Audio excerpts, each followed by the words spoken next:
Y más en los adolescentes, ¿no? Que es lo que te comento. Cuando hay un adolescente que te dice, me siento mal, que no tengo ganas de levantarme. Algo tan sencillo como eso, porque la depresión, al final, también la gente es como que no tengo derecho a tener una depresión, ¿no? Es como que qué tontería. Claro, volvemos al terreno que comentaba de lo intangible.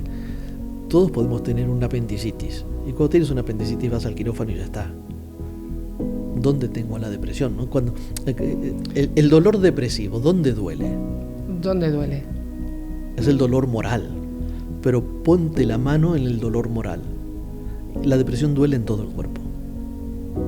Es más, te diría que no solamente duele en el cuerpo, duele unos centímetros más allá del cuerpo, ¿no? Sin entrar en un terreno de lo raro, ¿no? Sí, el dolor depresivo abarca el ser en su integridad. El ser en la interacción con el ser en la interacción con uno mismo, el ser en la interacción con las creencias, es muy complejo, ¿no? No es biología pura, no es me duele la rodilla, me hago una radiografía y lo veo.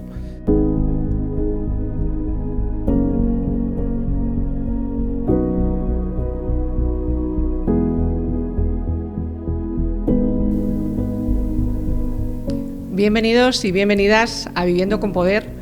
Hoy vamos a hablar de un tema muy importante en la sociedad, del que no solo vamos a hablar, sino que hay que sentir y hay que entender sobre todo, porque es un tema que afecta a todas las familias, a la sociedad en general, y muchas veces se me ha olvidado deciros que vamos a hablar de la depresión, no sé.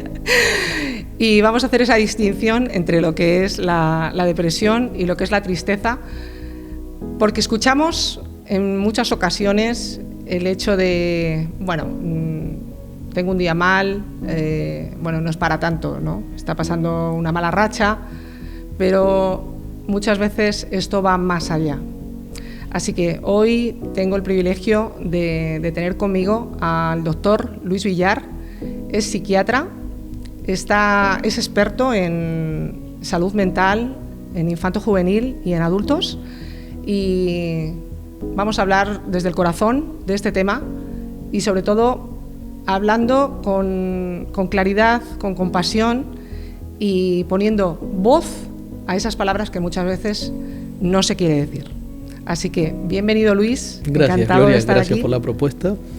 Y me parece ideal porque, como en casi todas las áreas de la medicina, la mejor actuación que podemos hacer es la prevención.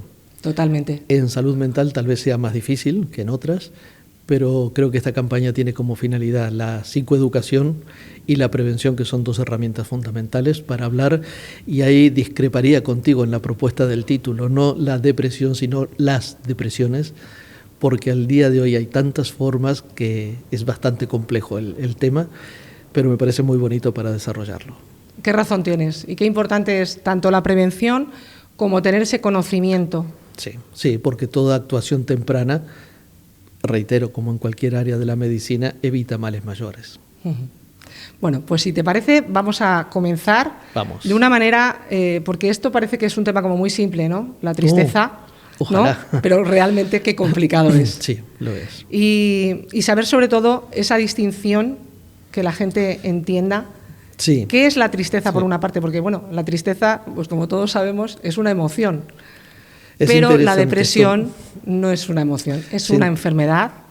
Y muchas veces también se declara como estoy deprimido, ¿no? Y es como que el término ya no tiene esa importancia ni ese peso que realmente es, ¿no? Esto pasa muchas veces en el ámbito de la salud mental, cuando se utilizan palabras más propias de un diagnóstico para poner nombre a emociones cotidianas, ¿no? Correcto.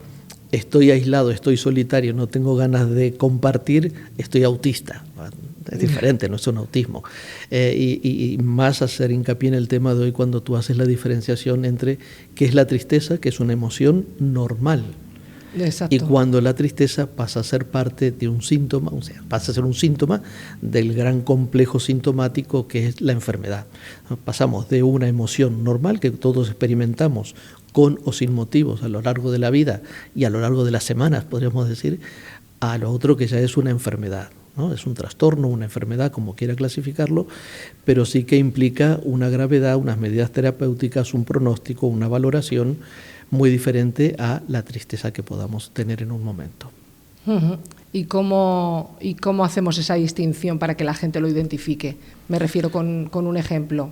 Sí. O sea, como tú te sientes triste, pero ¿cómo va esa evolución? A ver, a lo largo de la charla creo que voy a repetir mucho sobre, o la frase, estamos hablando de psiquiatría, y aquí no es ni blanco ni negro, todo tiene que ver con todo, y cada vez que se profundiza y pasamos de una época donde todo era muy cartesiano, muy ordenado y muy de clasificación, a medida que más avanzas en los conocimientos, más te das cuenta que no sabes en salud mental. ¿De dónde viene? ¿Por qué viene? ¿De dónde es? ¿Cómo se diferencia? Pues no sé. Hace muchos años tuve la oportunidad de estar en Madrid en una conferencia realmente maravillosa de la persona que más sabe en el mundo sobre esquizofrenia. Qué bueno. Y la presentación de él dice: yo humildemente soy el que más sabe en el mundo de esquizofrenia y aún no sé qué es la esquizofrenia. Es decir, estamos en un terreno de enfermedades, la depresión, como tantas otras de la psiquiatría, donde lo que predomina es lo subjetivo, lo no tangible. Todo esto da terreno a una gran necesidad de objetivar, y al día de hoy no tenemos ninguna objetivación realmente válida más que la experiencia y la observación, la clínica. Esto da lugar a que todo el mundo se sienta un poco psiquiatra o psicólogo y puede opinar, de donde surgen un montón también de recomendaciones que van totalmente en contra de la buena evolución. Pero esto me saldrá a lo largo de la charla. No sé, y estamos en un terreno totalmente gelatinoso. Y peligroso. Y peligroso, pantanoso, resbaladizo. ¿Tú crees realmente que la sociedad sabe lo que es la depresión? Llevo casi 30 años en la especialidad. He tenido la suerte de experimentar diferentes culturas donde observar la enfermedad depresiva. El criterio de hoy es cada vez más unificado, hay más acceso a la información, pero también la información en manos de quien no sabe puede transformarse en una herramienta de doble filo. Totalmente. Si la depresión es una enfermedad grave que no tiene cura porque lo leí en tal sitio, entonces no tiene sentido vivir. O aquel que puede decir: me dijeron que tome la pastilla que toma la prima de mi vecina y también la tomo. Sí, bueno, eso no es tan fácil. Entonces, no es tan fácil. ¿Hay más información? Sí. La gente sabe más de depresión también, pero también es un terreno predisponente para que la gente se autoasigne diagnósticos depresivos cuando a lo mejor es simplemente lo que tú decías al principio, es una tristeza normal. Uh-huh. Yo es que hay veces que, bueno, el tema de las emociones es un tema que a mí me claro. gusta. Lo estudio, lo trato, y yo creo que la tristeza muchas veces la veo como se suele ver, ¿no? Como la lluvia, que al final llueve, moja, pero se pasa. Y te diría más, como un mensaje esperanzador: cuando llueve el cielo está nublado, pero atrás de las nubes el sol sigue estando. Correcto. O sea, el sol no desaparece. Uh-huh. Tristeza es una emoción normal. También hay que aclarar otra cosa, que todo lo que hablaremos parte de la mente. Y a mí esto me genera cierta gracia cuando vemos que ahora no se le llama psiquiatría porque suena mal, ¿no? O sea, en los hospitales no ponen psiquiatría, ponen salud mental. Sí. Y aún no tenemos una definición clara qué es la mente. Hace poco tiempo estaba leyendo un artículo que explicaba la mente, que no pude entenderlo, porque decía que la mente era lo que surgía de la acomodación cuántica de los filamentos intraneuronales. Ahí lo dejo. Era imposible. Entonces, estamos hablando de funciones que posiblemente surjan de la mente, y si alguien me pregunta si estoy seguro con mis años de experiencia que la mente es producto del cerebro, no sería capaz de decir que sí o que no. Tristeza existe. La tristeza es un sentimiento que puede ocurrir por estrés, por sobrecarga, simplemente porque un ser querido se va de viaje 2 semanas. No tiene que ser una situación totalmente traumática ni tan dramática para entristecernos. Sabemos que no podemos dividir al ser humano en físico, psíquico y mental. La parte endocrinológica afecta nuestra emoción. Sí. Esto lo podemos ver en la mujer, ¿no? Cuando hay una situación de modificación de las emociones premenstrual, perimenstrual, lo podemos ver en la mujer posparto. Sí. Es decir, las hormonas afectan nuestra emoción, sí que afectan nuestra emoción. Situaciones de duelo que son normales de la vida. Lo más normal es que mi tatarabuela, mi bisabuela y mi abuela y mis padres con 63 años estén fallecidos. Son tristezas transitorias, forma parte de un duelo que se elaboran, se transita ese camino, se pide ayuda o no, de acuerdo a los recursos que cada uno tenga para transitar ese camino. Pero generalmente las tristezas como emociones normales y no como parte de un síndrome depresivo, no tienen una gran afectación en el sentimiento de bienestar, en la productividad de la persona, y la evolución tiende a ser limitada, a excepción que haya un punto en el cual se complica, ¿no? Sí. Una tristeza por duelo, ¿cuánto puede durar? Bueno, se calcula que aproximadamente unos 6 meses. Yo tardé 7 y ya es una enfermedad. A ver, la flexibilidad también hay que tenerla en cuenta. Sí. Los recursos de la persona para afrontar una tristeza normal. A mí me han llegado casos de derivaciones. Derivo urgente niña de 5 años que hace una semana llegaron de Venezuela y está triste. Bueno, por lo menos no es autista, ¿no? Tiene repercusión afectiva, es normal que esté triste. Entonces, a veces los mismos profesionales no tenemos claro cuándo hay que derivar, cuándo interviene un psiquiatra y cuándo es una cosa simplemente que con acompañamiento familiar y contención. Y esta es otra de las cosas que a nivel, como tú decías, comparándolo históricamente, es una situación que sí puede verse más, ¿no? La baja tolerancia de la sociedad para soportar, para aguantar, para llevar adelante situaciones incómodas. Hoy en día el dolor, la incomodidad se tolera muy poco. Sí. Es una sociedad que tiene mucho más bienestar, pero paralelamente nos genera menos mecanismos de afrontamiento porque no los necesitamos, y está bien, ¿no? Está bien que no los tengamos porque la vida es más fácil, pero cuando viene algo normal, tristeza normal, no tenemos el recurso para afrontarlo y posiblemente pidamos ayuda cuando no es necesaria. La tristeza normal, por definición, desaparece sola. Claro. Tristeza normal. Claro, aquí es un poco paradójico porque lo que es bueno para la tristeza normal es compartir. La tristeza normal compartida no se arregla, pero duele la mitad. Y ya es bonito. Pero generalmente cuando uno tiene tristeza lo que no tiene ganas es de compartir. Pues bueno, escribir, hacer un registro de emociones. Bueno, pero esos son consejos muy positivos y sí, muy buenos. No esperar que el móvil me lo resuelva. Esa es otra. ¿No? A veces te resuelve más un diario personal, sentarte en la montaña, contemplar. Nos hemos olvidado de contemplar, nos hemos olvidado. Tan importante. Sí, porque nos hemos olvidado de viajar hacia adentro. No nos gusta, nos aburre, es poco estimulante, pero a veces viajar hacia adentro, encontrarnos, reconocernos, replantearnos. Yo siempre digo que cuanto más cantidad de neuronas usamos, mejor es el resultado. Y una cosa es pensar, otra cosa es pensar con el móvil, y otra cosa es ir hacia adentro, y otra cosa aún mejor es ir hacia adentro y utilizar el circuito cerebro-brazo-mano. Hagamos a través de la escritura el diario, como la gente tenía antes, ¿no? Un diario personal donde escribía. Y esto implica mucha reclutación neuronal destinada al éxito. Total. Y eso no hay que olvidarlo porque sigue siendo una herramienta, diría que ancestral. Es fundamental. Sí. Al final es el dedicar ese tiempo a mirar hacia adentro. Digo, para la depresión como para tantas otras cosas de la vida, ¿no? Que a veces el ruido de la vida moderna nos aparta un poco del camino, que es el que no deberíamos dejar. Bueno, hemos hablado de lo que es la tristeza, Luis. Sí. Ahora, ¿cómo va pasando esa fase?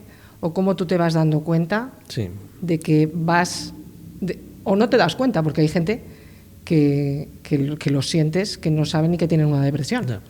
¿O no lo identifican? Entiendo la pregunta. ¿Sería el momento en el cual la tristeza deja de ser un elemento emocional para pasar parte de lo que llamamos medicina, que siempre hablamos muy difícil, a un complejo sintomático, o sea, un síndrome formado por muchos síntomas?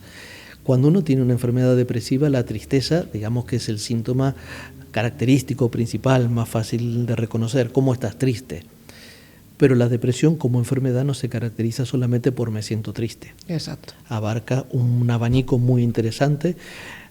Me gustaría decirlo en orden, pero no me va a venir en orden a la memoria. Pero no hace falta. Sí que la Lo importante es que se queden con la idea clara, ¿no? Claro. Sí que hay tristeza, hay ansiedad, hay angustia, que muchas veces la gente no sabe diferenciar la angustia de la ansiedad. Doctor, tengo ansiedad, tengo eso que se me pone aquí, poner la mano en el pecho. Sí. Esto es angustia. La angustia es un equivalente más corporal de la ansiedad. Es una palabra bonita porque viene del griego, cuando los griegos decían, ya con su sabiduría que era maravillosa, sí, que esa sensación venía por el angus, que el angus era el angostamiento del pecho. Al angostarse el pecho no podían respirar y era la forma de explicarlo, ¿no? La angustia es esa sensación que la gente explica como un nudo en la garganta, un bolo en el estómago o esta presión en el pecho y esta dificultad respiratoria. La ansiedad es más general, es estar nervioso, es estar inquieto, es la dificultad para encontrar la tranquilidad interna. La persona pierde intereses, pierde los intereses habituales, se aísla, pierde el deseo de comunicar.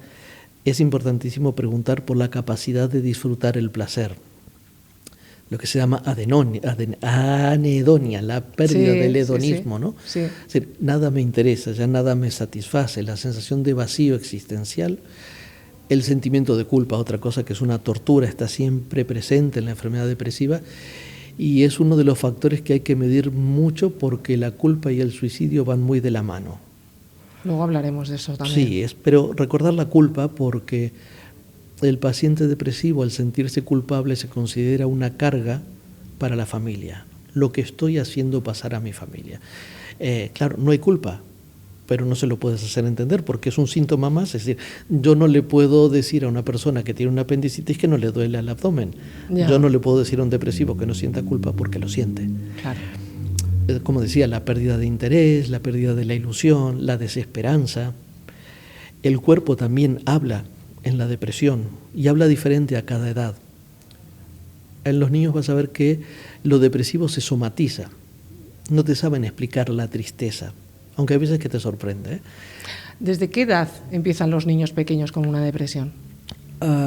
Cuando buscas la depresión, una definición, dice que es una enfermedad universal que afecta a todas las edades, a ambos sexos. Hoy tendría que modernizarme para que no me peguen y decir a todos los sexos, todas las edades, todos los sexos, de todos los lugares. Estas son clasificaciones muy antiguas, pero ya se hablaba hace muchísimos años de la depresión anaclítica de Spitz, algo que todavía no termino de comprender muy bien, pero ya se hablaba de depresión en niños muy pequeñitos. Fíjate qué pena. En mi experiencia, si se puede comentar un caso clínico que es interesante, una de las veces que más me sorprendió fue cuando fui citado a un juicio por una separación de los padres para asignar custodia uno a otro en una situación muy difícil porque tenía que explicar qué era lo mejor para un niño que tenía autismo. Y el niño no era un autista, era un niño deprimido. Vivía comiendo mal, o sea, patatas fritas, tapado con una manta en el sofá y pidiendo una bebida de estas edulcoradas, para no decir barca. Cuando se hizo la exploración del niño no tenía nada de autismo, estaba autistizado por una depresión y esto es una cosa que no va a ocurrir en un adulto, pero sí puede ocurrir en un niño pequeño. En silencio. Sí. Los niños, alteración de la conducta, temores, esconderse. Miedos. Los miedos en la infancia son un síntoma depresivo muy frecuente. Y es muy común que la depresión en la infancia somatice, que como decía recién, habla más la mente que el cuerpo. El dolor de panza, el dolor en las piernas, la sensación de cansancio, la queja constante de aburrimiento, el cambio en el apetito.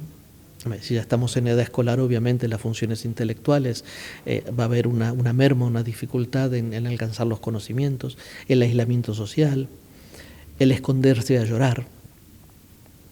alteraciones del patrón del sueño, volver a etapas de la vida que ya estaban resueltas, puede volver a la enuresis, que es el nombre que le ponemos a orinarse encima, a perder el control de los esfínteres, tanto urinario como fecal, ¿no? Lo que llamaríamos encopresis, puede volver a etapas de succión del pulgar, etapas que ya estaban, lo que llamamos regresión, ¿no? Volver a etapas psíquicas madurativamente que ya estaban superadas.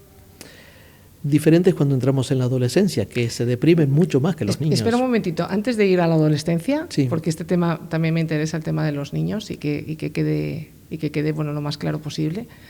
¿Realmente tú crees que cuando un niño tiene todos estos síntomas, o algunos de ellos, ¿no? Porque no general, hay veces que no se dan todas estas sintomatologías, los profesionales realmente identifican eso así o lo ven como que es de la edad, ¿no? O sea, bueno, a ver, lleva pañal, bueno, pues está en la edad, o a lo mejor tiene un poquito de retraso madurativo. Está un poco más tenso, bueno, pues es que claro, es que hay una separación por medio. Pero realmente, ¿quién analiza a ese niño? Para ser muy claro, claro, el psiquiatra y tarde. ¿Por qué? Exacto, ahí es donde Porque yo creo que la formación global que tenemos con el médico más importante en la vida de un niño, que es su pediatra, la formación que se da a nivel psiquiátrico, no digo para intervenir, pero por lo menos para observar, es mala formación. Claro, en todo esto tienes una persona, un médico, un profesional con un alto interés en el tema, sí, pero la formación básica para abordar pinceladas de la psiquiatría es muy flojita. ¿Qué pasa? Ya lo dije al principio, es intangible, todos opinamos. Lo primero que va a surgir, porque lo escuchas todos los días, usted es una mamá nerviosa, es su primer hijo, y a veces las mamás tienen más razón que el médico. Bueno, al final la madre yo creo que conoce perfectamente a su hijo, y cuando a lo mejor ves que baja la cabeza o que está como más retraído, dices, aquí hay algo. Cuando aparecen las pataletas, los berrinches, esta sensación de quiero porque nada me satisface. Bueno, pero esa frustración yo creo del niño, que evidentemente lo hace, está sufriendo interiormente, y es una manera de, ahora tengo que soltar, ¿no? Y mi madre tiene que acometer y aguantar. Pero ¿con qué va a soltar un niño? Con la conducta. Claro, por supuesto. ¿Por qué? Porque no tiene la madurez psíquica para ponerle nombre a las emociones. Total. En psiquiatría infantil hay una cosa que se repite mucho. ¿Es un niño malo o es un niño deprimido? Total. Porque un niño malo y un niño deprimido son iguales. Pataletas, berrinches, caprichos, manipulación del entorno. Pero es que es el lenguaje que tiene un niño para decir, socorro, ayudarme, me está pasando algo que no sé cómo se llama. Sí. Intervención temprana, en ese momento posiblemente asesoramiento a los padres puede ser muy, muy exitoso. Cambio de estrategias, medidas de protección, claro, a veces en todo esto ves que hay familias que dan una información a un cerebrito tan pequeño sobre lo que hace tu padre, lo que hace tu madre, nos vamos a divorciar, entonces nos iremos. Claro, la mente de un niño pequeño no está preparado, pero sí está preparada para saber algo está pasando que me está haciendo muy mal. Sí. Y a veces el asesoramiento a los padres genera un cambio que es una estrategia suficiente y que puede alcanzar a resolver. Claro. También me interesa este tema de la infancia.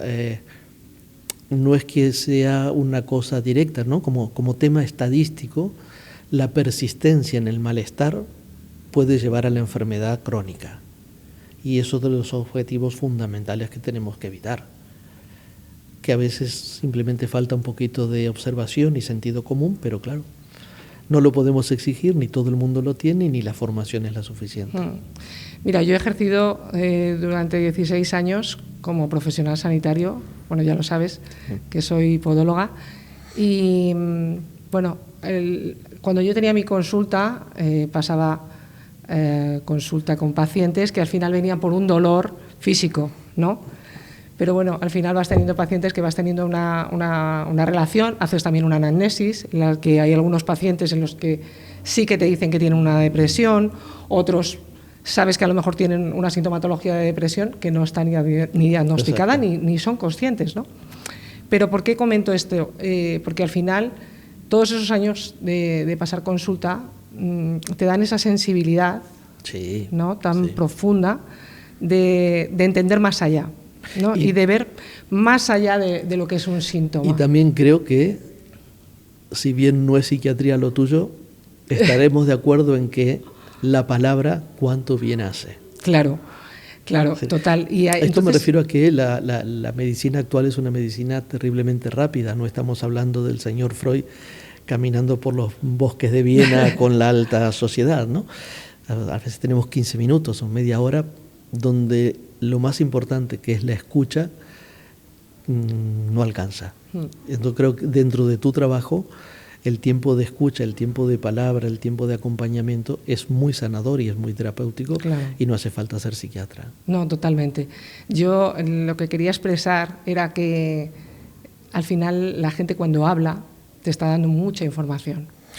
Y es la herramienta más importante de comunicación que tenemos, ¿no? La vista, los gestos, sí, pero la palabra es lo más importante que tenemos. Y muchas veces entiendes ese vacío, ese estar echando una sonrisa, pero de realmente qué hay detrás, ¿no? Y yo que vengo de familia de médicos, mi padre siempre, bueno, desde que era pequeña y mi madre siempre decían, la observación, Glorita, la observación. Y ahora que tú has comentado me ha venido eso, por eso he hecho este inciso, porque siempre decían, tú, la observación te dice todo. Yo vengo de una época donde la carrera de medicina era dura. Claro. Y la observación llegaba al punto tal que el profesor te decía, y si el paciente vomita y no sabe qué es, ponga el dedo en el vómito, lo chupa y aprende, ¿no? Era metafórico, obviamente, ¿no? Pero claro, la observación es fundamental y no solamente pasar al paciente por una máquina y ver qué tiene, ¿no? Yo he escuchado comentarios muy recientes, tengo un problema en un pie, hágase una tomografía y no le sacaron ni el calzado. Bueno, eso hay casos de todo. Al menos preguntar de qué pie es el que le duele, ¿no? Bueno, eso pasa a veces, ¿no? Te hacen el informe y dices, sí, vale, este informe es, pero ¿de qué pie es? ¿Del izquierdo o del derecho? Estas cosas pasan. Estas cosas pasan, pero bueno. Pues muy interesante todo este tema de los niños. Hay que prestar mucha atención, sí. Pero yo creo que las personas que más saben de los niños, evidentemente, son sus padres. Y son los que también pueden trasladar mucha información, porque cuando tú vas a una consulta o vas a cualquier lugar, puedes estar 10 minutos, 15.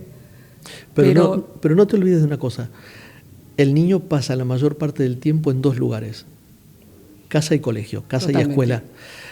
Y ahí es otra de mis quejas o sugerencias o deseo de construir. El personal docente debería estar más informado Totalmente. Para observar signos de alarma. ¿Por qué? Porque el niño pasa muchas horas en lo cual se manifiesta la verbalización, el intelecto, los intereses, la sociabilidad, el aislamiento. Es un lugar de muy buena observación y a veces no saben qué observar. Exacto. No culpa de ellos, pero sería bueno en un mundo de cambios que estas cosas también cambiasen, ¿no? Esto lo hemos hablado en muchas de las entrevistas. Al final salen siempre los mismos temas en el sentido de que se necesita formación sí. en tantos ámbitos, sí. Sí. porque el sistema educativo está muchas horas con los niños, con los adolescentes y también muchas veces se ven desbordados, ¿no? Completamente desbordados, porque también ya sabemos que si no intervienes tienes la culpa y si intervienes demasiado te denuncian por meterte en donde no te toca. Entonces, ¿qué hago? Claro, es decir, cada vez vamos más a una actitud defensiva, ¿no? Es decir, como los tres monos sabios, ¿no? No hablo, no veo ni escucho, por lo menos me salvo. Sí, pero es una pena funcionar así.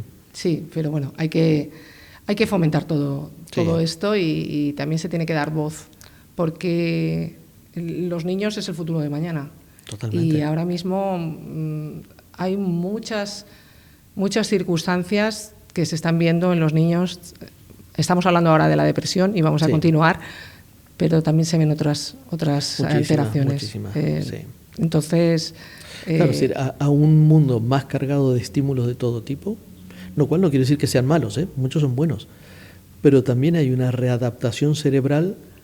Y a veces el cerebro no va tan rápido en adaptarse como va la tecnología. Sí. Entonces, claro, ahí se produce un desfasaje, lo que llamaríamos en algún momento que la depresión podría ser el precio que se paga por sobreadaptarse sí. para dar una respuesta exitosa. Totalmente. Y eso se paga. Bueno, estamos hablando de los peques, nos vamos a los adolescentes. Cuidado, porque la depresión adolescente es mucho más frecuente de lo que se cree. Los adolescentes aún deprimidos, aún son más malos que los niños. Me escapo, no acepto límites, robo el coche, actos delictivos menores, transgresiones, cambio de carácter, irritabilidad, ruptura de patrón de valores familiares, insomnio, alteración del ritmo del sueño, que ya es una cosa que está frágil en la adolescencia, pubertad, dificultad en los objetivos académicos, obviamente.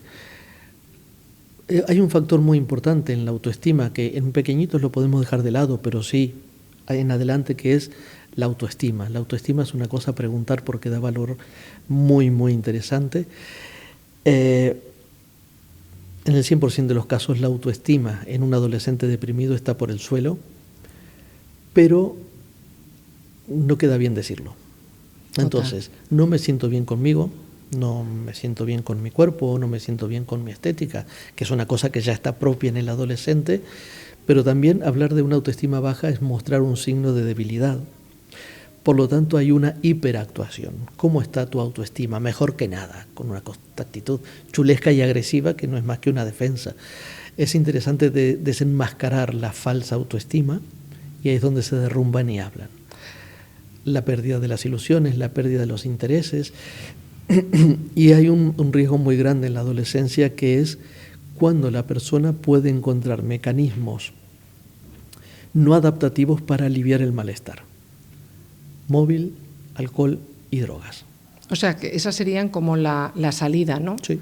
O sea, esas manifestaciones que al final acaban en adicciones, pues de todo tipo, que puede ser... Tengo 16 años, me siento muy mal, me escapo porque mis padres me han dicho que no y no tolero, estoy irritable, estoy transgresor.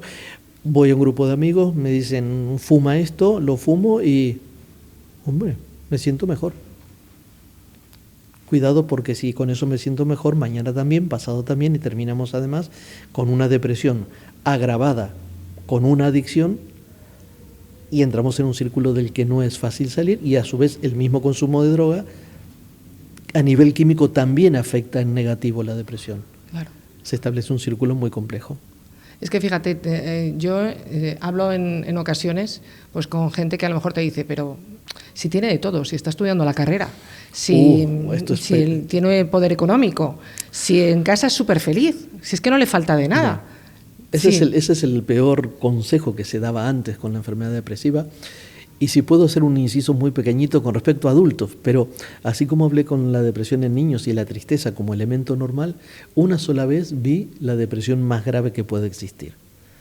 Yo trabajaba estaba haciendo la especialidad en otro lugar de España. Conocí a una persona de muy alto nivel económico, una profesional. Tal es así que el marido le regaló un castillo en el sur de Francia para que se encargue de la decoración y estimularla. Y esta pobre mujer había desarrollado lo que se llama un síndrome de Cotard, que es la negación de la propia existencia. Permanecía catatónica en la cama, no abría los ojos.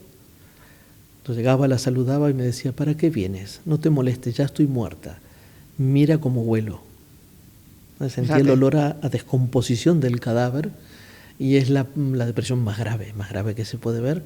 Son cosas muy excepcionales, la vi una sola vez en la vida, y es realmente impactante, ¿no? Es un paciente que está muerto en vida y lo percibe como tal.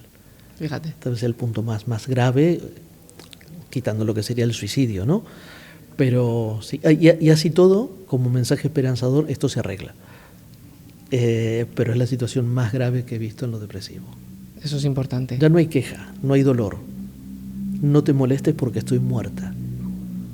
Es verdaderamente impactante. Madre la mente qué rincones tiene, ¿no? Uh-huh.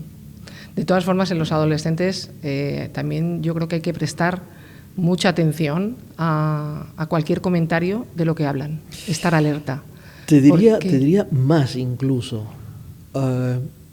Yo sugiero a las familias que rompan la privacidad adolescente con elegancia, no con un deseo de morbo, pero revisar bolsillos, revisar armarios, revisar cajones, porque ahí se encuentran muchas cosas, y no lo digo porque lo dicen los libros, porque lo he experimentado de doctor, queremos visita urgente, ¿qué ha pasado? Mire la carta que hemos encontrado.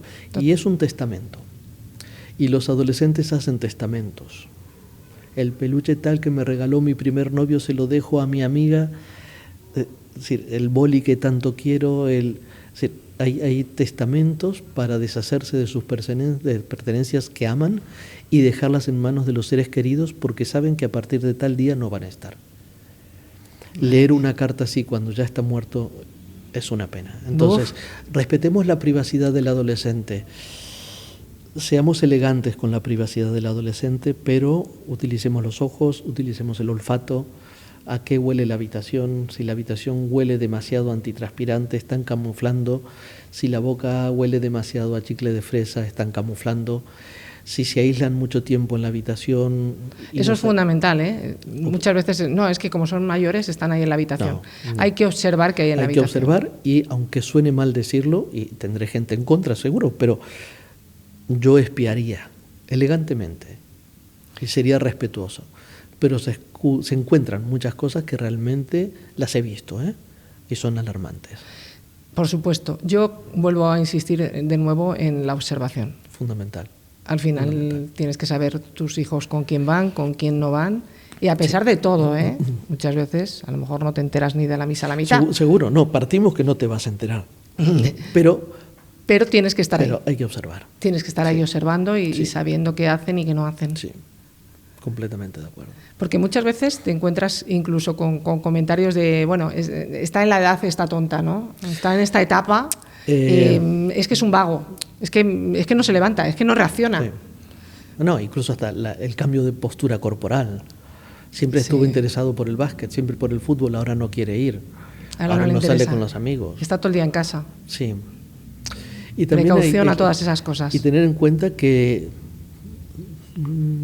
posiblemente el suicidio sea más alto en adolescentes que en adultos. Es que tú fíjate las estadísticas. Marcan eso. Las estadísticas marcan de 15 a 29 años de edad. Sí.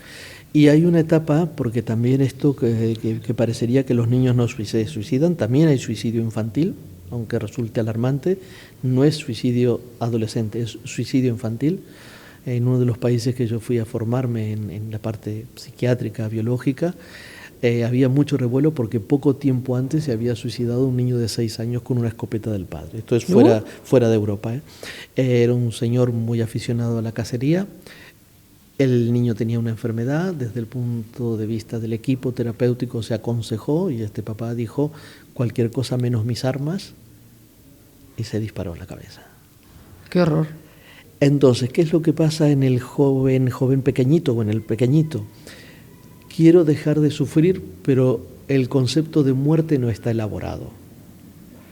Es lo que llamaríamos, que suene raro, es matarme sin morirme.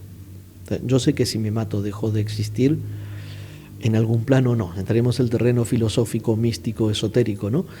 Pero a nivel psicológico, a nivel psiquiátrico, en los niños pesa esto de matarme sin morirme. Y si te matas, ¿qué vas a hacer? No, voy a estar con la abuelita, voy a estar con el abuelito. Y lo hacen.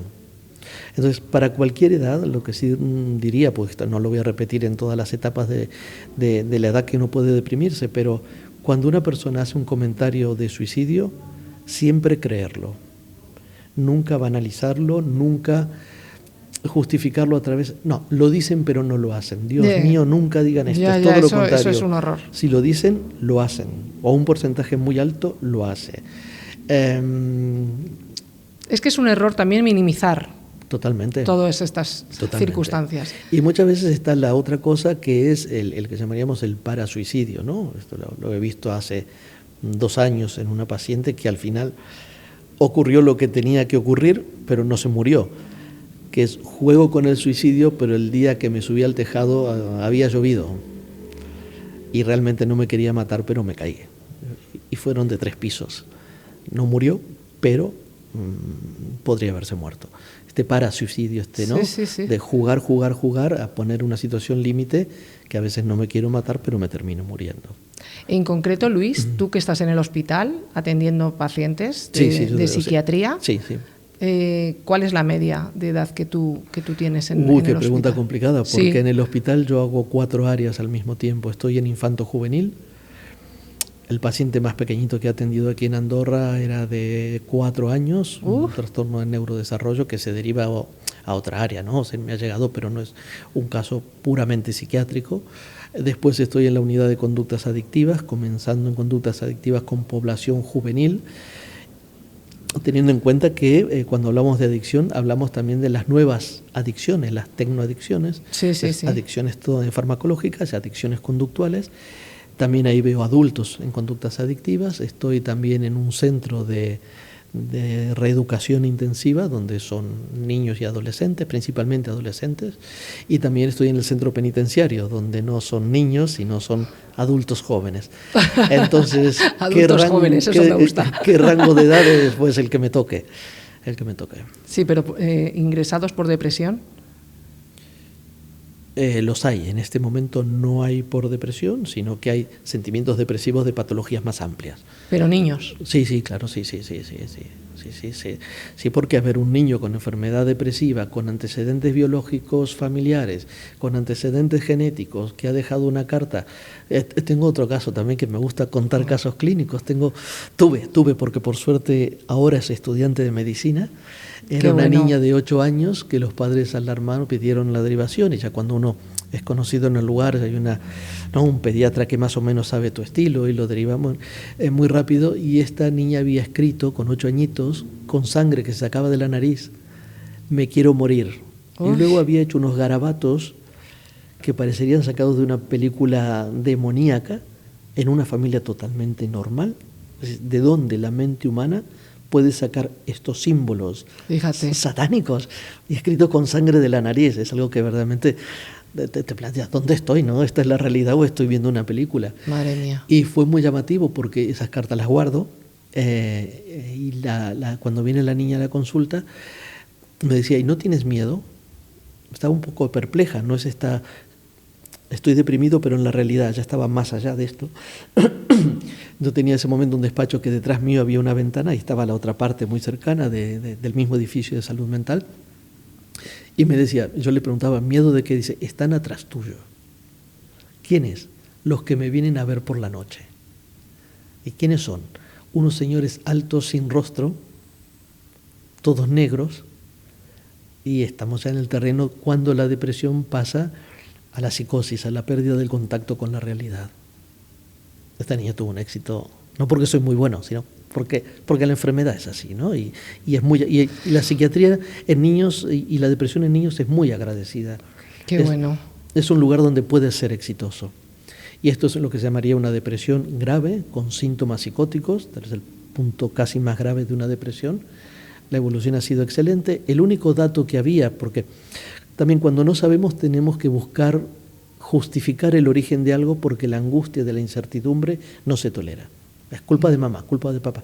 Lo único que había en una familia totalmente normalizada, normal, era un papá con antecedentes depresivos de trastorno bipolar grave, que cursaba en ese momento un estadio muy, muy, muy estable, pero ahí la genética también estaba marcando. Claro, total. Ha respondido muy bien, la chica está estudiando, puede volver a recaer.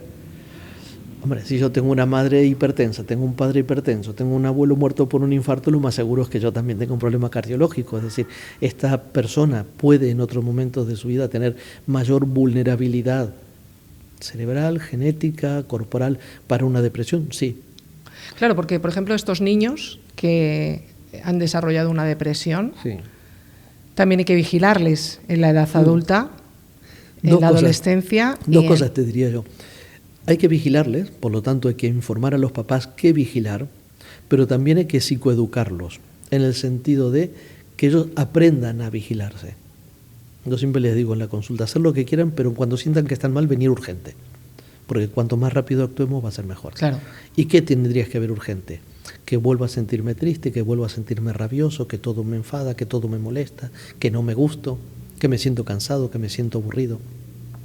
Es muy importante la psicoeducación en el paciente y en la familia, pero sobre todo cuando al paciente le puedes ayudar a anticipar.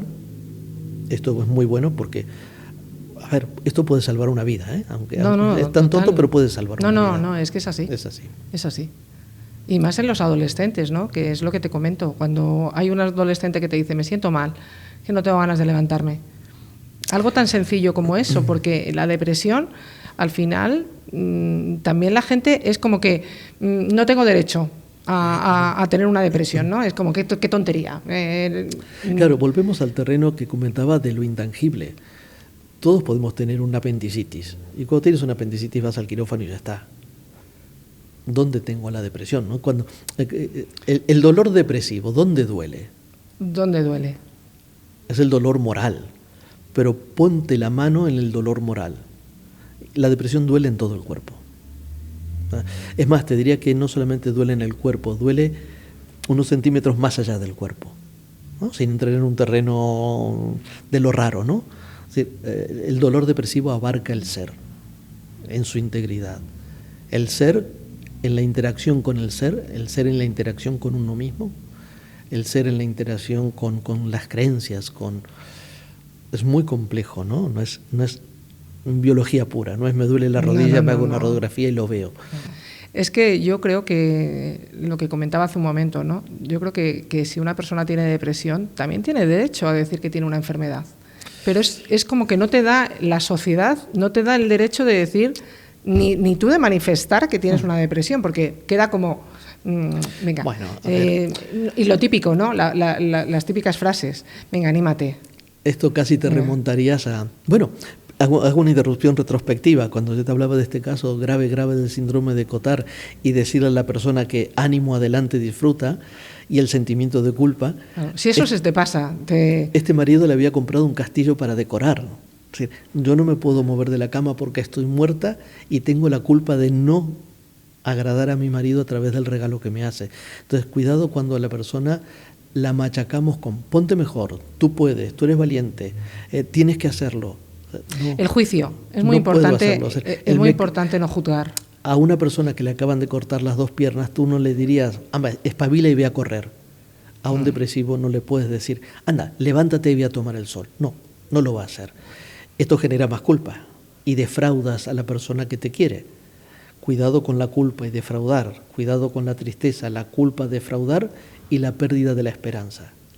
Porque si yo con la culpa estoy interpretando que molesto a los otros, la ilusión la perdí, la tristeza es insoportable y está la desesperanza, porque la desesperanza es un síntoma más de la depresión. Si yo tengo todo eso, ¿cuál es la salida? Claro. Pero es que fíjate, yo te hablo de pacientes que he tenido diabéticos sí. Y deprimidos, porque yo estaba especializada en pie diabético, y había pacientes que te decían, es que yo no me puedo ni levantar de la cama. Sí. Algo tan sencillo como eso, que te lleva a algo más complicado que es el ir viviendo cada día. Sí. También tienes que entenderlo. Y tienes que entender que cada persona es individual. La depresión asienta en personas, no en robots. Muchas veces puedes encontrar lo que podríamos llamar estas máscaras que tiene la depresión, ¿no? Aquellas personas con muy, muy alto nivel de autoexigencia, en la cual pueden estar muy, muy afectados de la depresión, pero se ponen la careta del bienestar para que nadie note ese sufrimiento, pero no por vergüenza, sino por una sensación de a los demás le tengo que dar lo mejor de mí y no estoy pudiendo. Aquellas personas con un sentimiento de compasión o de sacrificio muy alto. Yo estoy peor que tú, pero no importa, voy a ayudarte. Entonces, son diferentes máscaras que nos puede presentar la depresión. Claro. Tienen que ver mucho con el estilo, el carácter previo de la persona. Pero qué importante es exteriorizar y sacar esas emociones que tú sientas, porque estamos hablando de una enfermedad que a día de hoy es la segunda causa de muerte en el mundo. Sí. En esos intervalos en los que hemos hablado antes, de 15 a 29 años. Y no solo la depresión, sino lo que es en general la enfermedad mental va en aumento. Sí. Y aquí volvemos también a la angustia de la incertidumbre.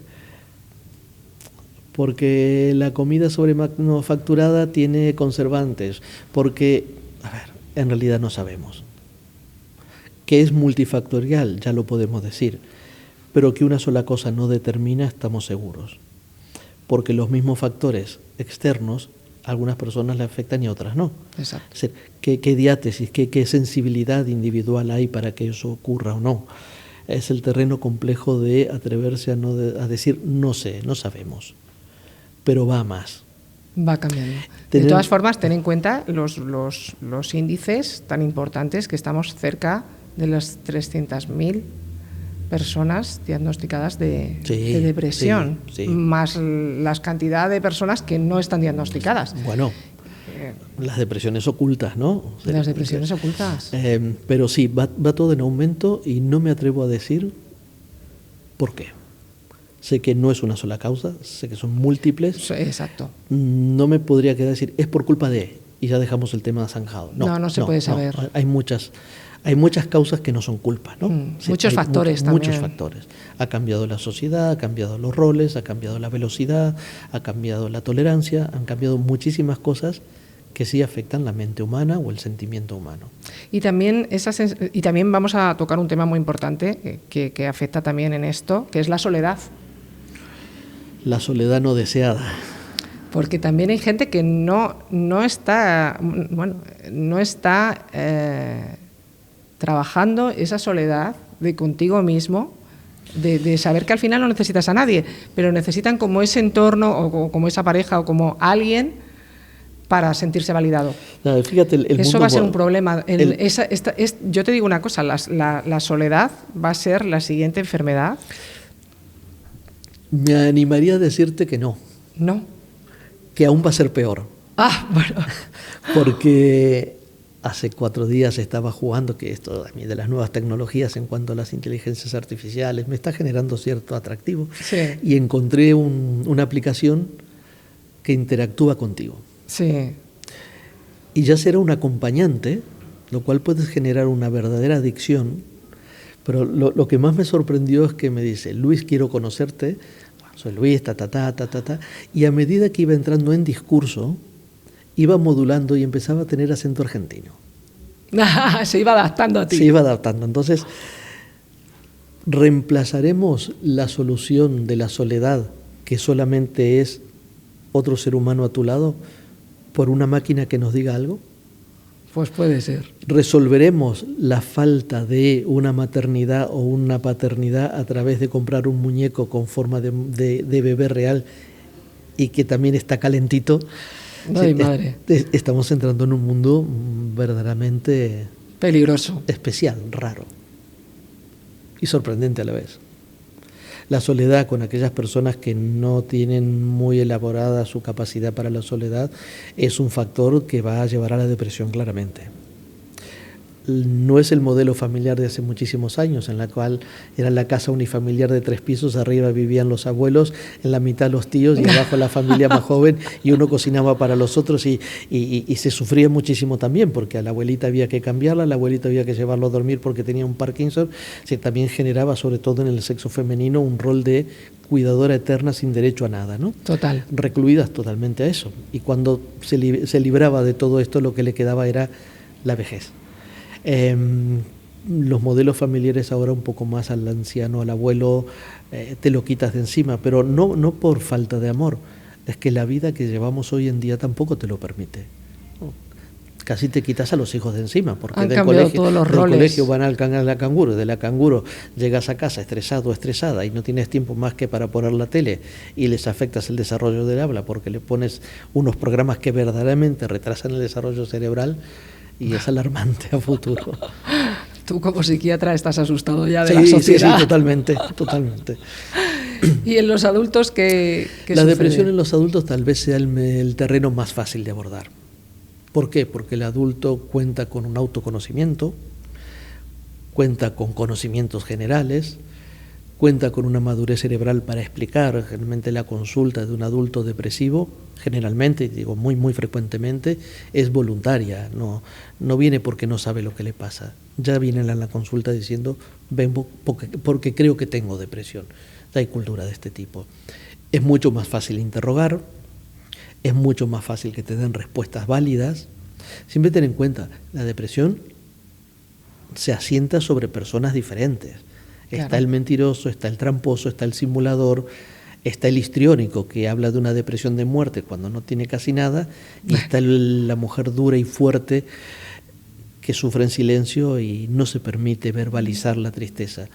Pero sí que es mucho más fácil el interrogatorio, la obtención de información en el adulto. Y es repetitivo el tema, pero vuelvo a decir esto de no romper cuerpo y mente. A veces las depresiones surgen de un primer síntoma de una enfermedad. En el cáncer, lo que llamaríamos síndromes paraneoplásicos, hay alguna clase de cáncer que debuta con depresión. Enfermedades de tiroides, el dolor crónico lleva a la depresión. Entonces no solamente tiene que tener un duelo o una cosa que no puedo explicar. A veces la depresión es el primer síntoma de una enfermedad que hay debajo. Algunas enfermedades autoinmunes. Hoy se está hablando mucho del terreno de la depresión en la inflamación cerebral, ¿no? Una alteración de la química o del equilibrio del cerebro, que yo me lo imagino como un perolo con un caldo de cultivo lleno de cosas así, de incógnitas, en donde el proceso inflamatorio puede afectar esta función mental, si se puede decir que es de la mente, de sostener el estado de ánimo. Tú has comentado que en adultos es más sencillo el identificar esa depresión. Sí. Y para esas tantas personas que, bueno, consideran que a lo mejor es un estrés o que tienen una tristeza, pero no es necesario acudir a un profesional. Ya lo trabajo yo. Yo miraría dos aspectos: la intensidad del síntoma y la duración. Estoy triste hoy, mañana, pasado, un mes. Acuda al médico. No espere más. Así como no tengo ningún pudor en ir al médico si me duele una rodilla, menos aún cuando es un dolor del alma, es un dolor de la moral, es un dolor del espíritu, a ver cómo querramos llamarle. Acudir y acudir rápido.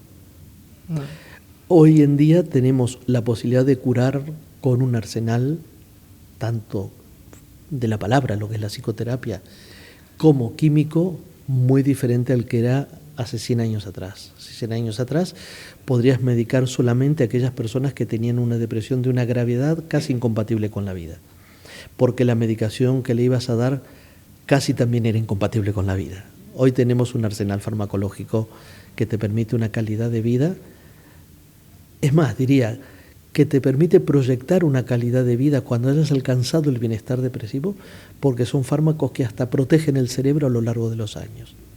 Y donde una mujer embarazada puede recibir un tratamiento farmacológico, de una mujer que está lactando puede recibir un tratamiento farmacológico. De esa depresión posparto. Y tener en cuenta que todo tiene que ver con todo. Una mamá con un embarazo depresivo, ¿cómo va a ser el carácter de ese niño? Se están empezando a ver cosas cuando estamos acostumbrados a hacer unas historias clínicas muy cercenadas, muy breves. Totalmente. Es decir, viene porque mi hijo está depresivo. A ver, dejemos hoy a su hijo de lado. Antes de tener hijo, ¿cómo estaba usted? ¿Cómo era la relación de pareja? Es que eso es importantísimo. ¿En qué estado emocional? No, es que mi hijo es fruto de una violación. ¿Pero lo amó o lo quería rechazar? No, es que no lo quería tener. ¿Sí? Pero eso no tiene nada que ver con el niño. Estamos empezando a ver que sí. Hombre, claro. Estamos empezando a ver, pero no el claro desde lo espiritual, claro desde empezamos a ver que existen sistemas de señalizaciones químicas.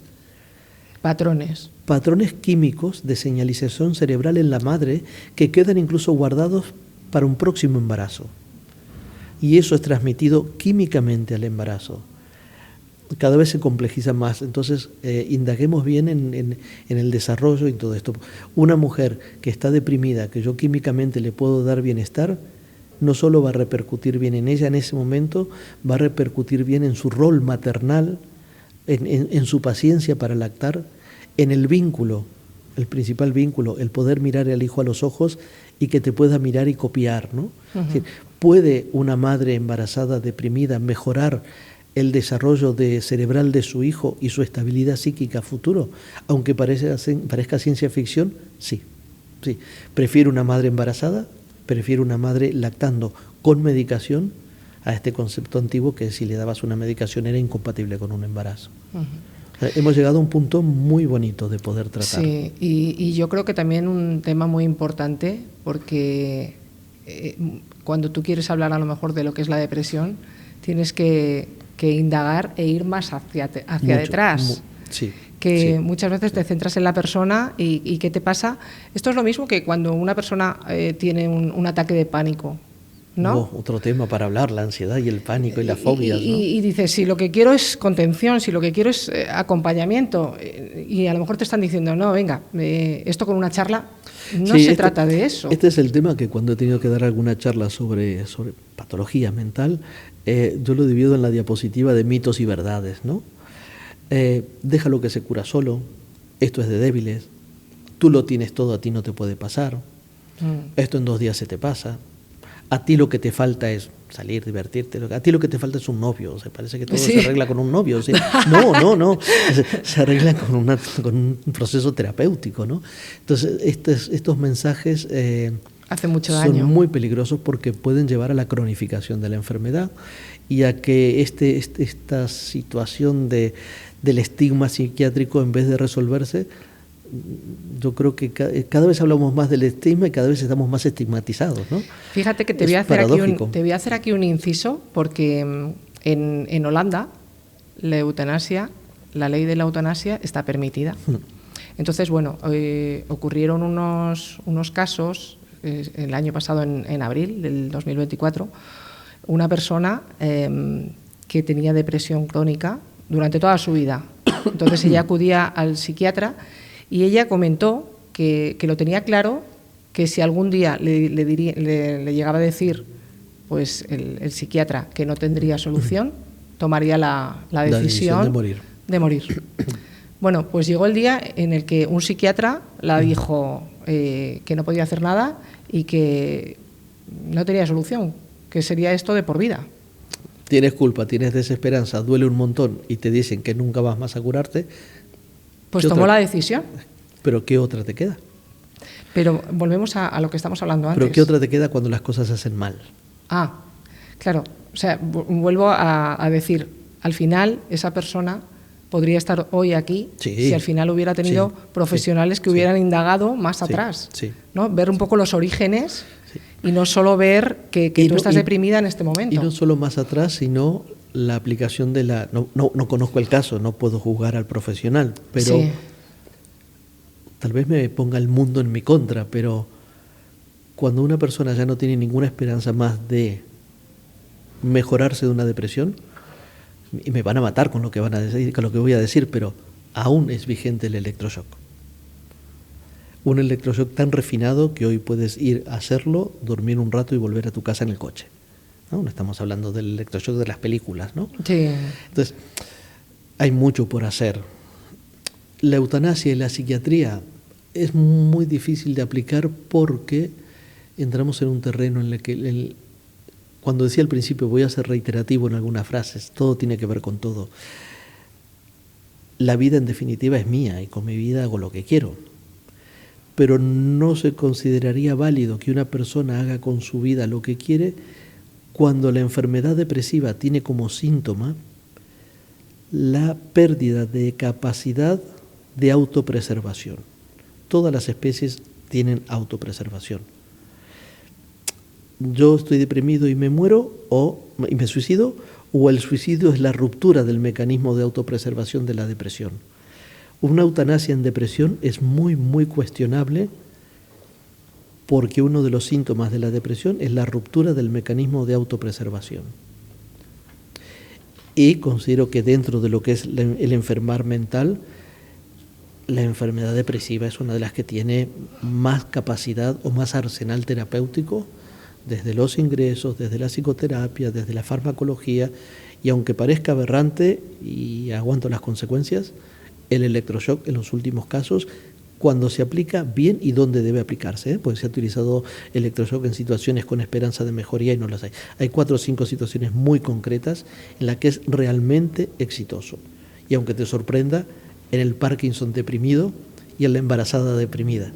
Que sorprende, pero fíjate, cuando se está aplicando un electroshock se está aplicando en el cerebro la descarga eléctrica que equivale a una pila pequeñita. Claro. A ver, yo lo comento porque esta persona tampoco conocemos la causística, ¿no? Simplemente lo que es la noticia, pero si un profesional no es capaz de darte esa salida, esa vía, entramos en un tienes terreno que peligroso. ir a una segunda opinión, a una tercera o a lo que corresponda, porque, oye, qué suerte tener la oportunidad de tener vida. Cuando a un paciente tú le dices, ya no puedo hacer más contigo, esto no tiene curación, me parece un acto de soberbia. Yo ya no puedo más, pero ¿qué tal si consultamos a otra persona? El dicho que dice, 4 ojos ven más que 2. Entonces, esta soberbia de todo se acaba porque ya no puedo más, tú no podrás más, pero no eres el único. Uh-huh. ¿Cuáles son las consecuencias de, sin conocer el caso, un análisis muy superficial? Sí. La consecuencia de eso es que esta persona hoy podría estar viva. Claro. Me refiero a una eutanasia, una eutanasia en la cual hay una eutanasia pasiva, es decir, no me suicido pero me voy a dejar morir de a poco, o en países que está legalizado, que se permita como muerte. Yo no permitiría, me cuestionaría mucho la eutanasia en una depresión. Con 29 años, además. Y hay una situación que es muy compleja en la depresión, que son casos muy difíciles y que lo he experimentado en un paciente mío, que es lo que llamamos el estado suicida. Es el estado en el cual la persona te agradece todo lo que has hecho y te dicen, estoy muy bien, pero me voy a suicidar. Uf. Eso también existe. Eso también existe. Sí, es un clínico de una persona que era de Madrid, un empresario del arte y del espectáculo. Me había regalado unas entradas para un espectáculo musical en agradecimiento, y después de mucho tiempo ingresado, de muchos ingresos, venía con su mujer, su pareja, y siempre me decían, es que va a ser así, Luis, no hagas más nada. Y él decía, va a ser así. Había tenido un intento arrojándose por una ventana de un piso, de otro, y el último se arrojó de un piso 9, envuelto en una manta. No había posibilidad de aferrarse a nada. Madre mía. Y estaba bien, pero me voy a suicidar. Estas son situaciones como extremas, ¿no? Es decir, también tenemos que tener en cuenta, Luis, que cada 43 segundos hay una persona que muere por suicidio. Cuidado. Entonces, esto que quiero transmitir, que no hay una depresión, no hay una persona, no hay una forma de suicidarse. Es decir, es mucho más complejo, es mucho más complejo. Amén. Y una persona de 14 años que tuvo una asignatura en la que salió mal y que le dejó la pareja, intente suicidarse, te das cuenta que todo no se explica tan fácilmente en psiquiatría. Sí, porque las personas que a lo mejor toman la decisión de suicidarse no tienen por qué tener una depresión gravísima ni moderada, puede ser incluso una depresión incipiente. Ni una situación tan terrible que lo justifique, porque otros en una situación terrible, cuando ves que todos los de alrededor tuyo los están matando, han podido sobrevivir con una entereza que no te la terminas de explicar de dónde surge esto, ¿no? Y lo conocemos, todos vemos en alguna noticia que aún queda algún último superviviente de un campo de concentración. Sí. ¿Y qué ha hecho, ¿no? ¿Hay alarmas, Luis, para estas personas que piensan en el suicidio? ¿Hay signos en los que tú te vayas dando cuenta de decir, oye, tengo que tener más precaución? Sí. Hablar de la muerte como forma de salida, de forma reiterativa. Claro, yo todas las mañanas hablo del suicidio, cuando tengo que ir a trabajar y levantarme. Es decir, hablemos de la verbalización de muerte en un contexto en el que ves que la persona además se acompaña de no puedo con la vida, no puedo con mi cuerpo, no puedo con la existencia. La pérdida de ilusión, la sensación de no encuentro salida. El silencio. La sensación de no hay salida. La pérdida de intereses, el aislamiento, los testamentos, ¿no? Dejaré esto para, dejaré esto para. Las alteraciones del sueño, estas personas que ya empiezan a aislarse hasta las 5 de la madrugada, ¿no? Escribiendo cosas que oculta. El juego, las adicciones. Las adicciones no las relacionaría tanto con el suicidio, porque en un paciente depresivo la adicción es un mecanismo compensatorio. Bueno. Recurren, claro. Como se puede recurrir a la droga, también el juego genera un cambio químico, que es el cambio químico de la expectación exitosa. La expectación exitosa intermitente. Gano, no gano, gano, no gano, pierdo, no gano. Ahí la dopamina va para arriba. Y la dopamina y la mejoría en la depresión, sí. Lo que pasa es que la dopamina propia del cuerpo dura muy poquito. Claro. Pero a veces el juego patológico puede ser un mecanismo compensatorio Pero ahí hay que ayudar en lugar de juzgar. Siempre. Claro, porque si una persona está depresiva, va a elevar su dopamina a través del juego, todos sabemos que se juega para perder, no para ganarla. Estadísticamente se pierde.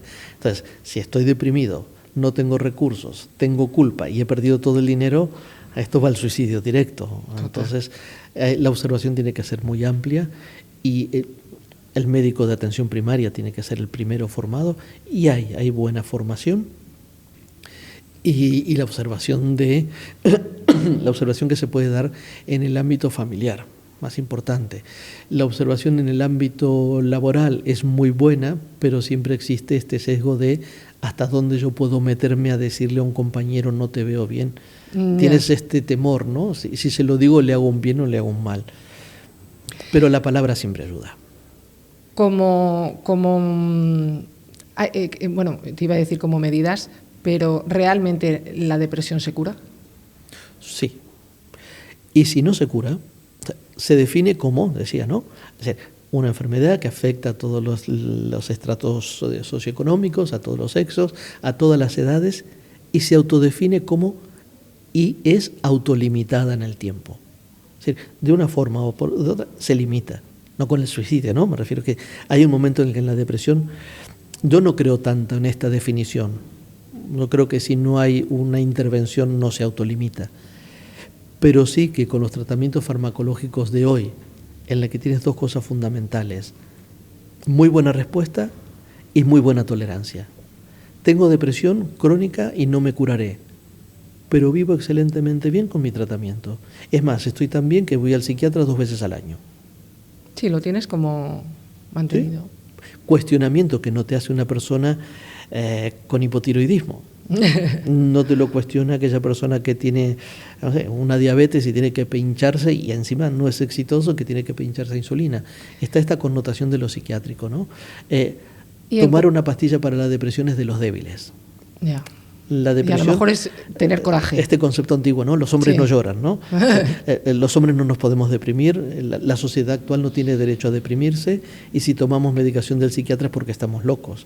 La depresión y la locura es hablar de extremos totalmente diferentes. Bueno, pero todavía siguen gente que habla de estás loco, ¿no? Más o menos, ¿cuál es la media en la que un paciente con depresión se puede recuperar?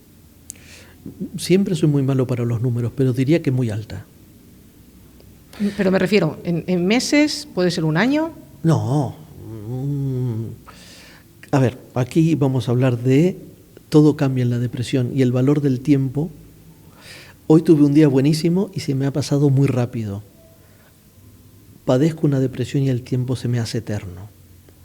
Cuando comienzas un tratamiento depresivo hay un momento que se llama tiempo de latencia que hay que explicar muy bien.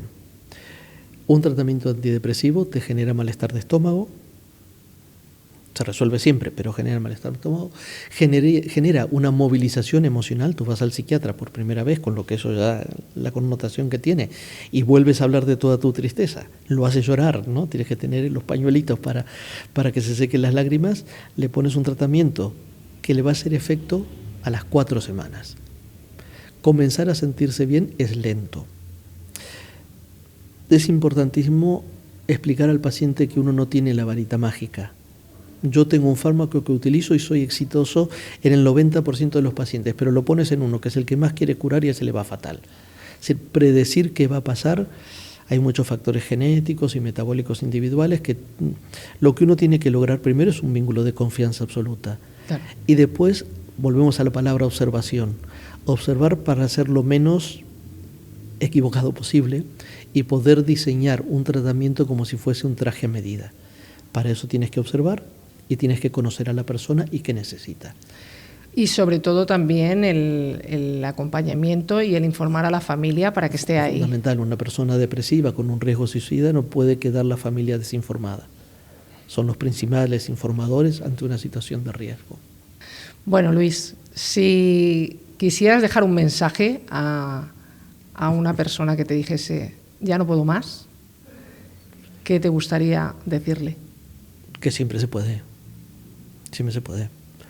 No estamos hablando de una patología, a ver, no quiero dar ejemplos para que nadie se sienta en el último momento de su vida, pero no es una patología en la que médicamente se pueda decir hasta aquí hemos llegado, ya no se puede más, muérase tranquilo.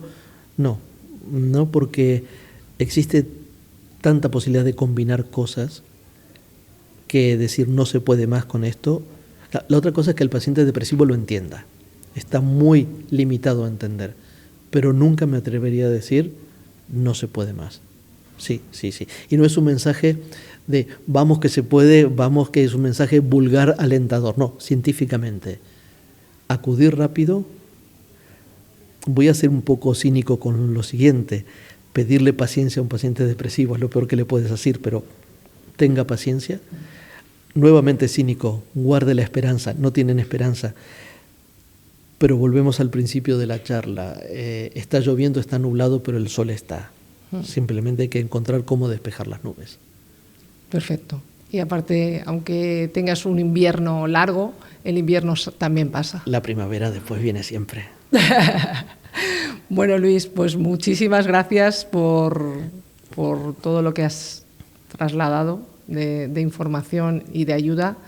Y yo quiero dejar también un mensaje, que la depresión no es una debilidad.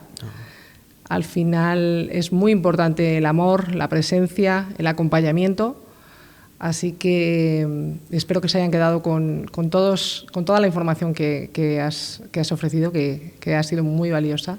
Y simplemente si ha llegado alguien que hoy puede tomar la decisión de no morir porque hemos sembrado una semillita de esperanza, yo creo que con eso ya ha valido la pena.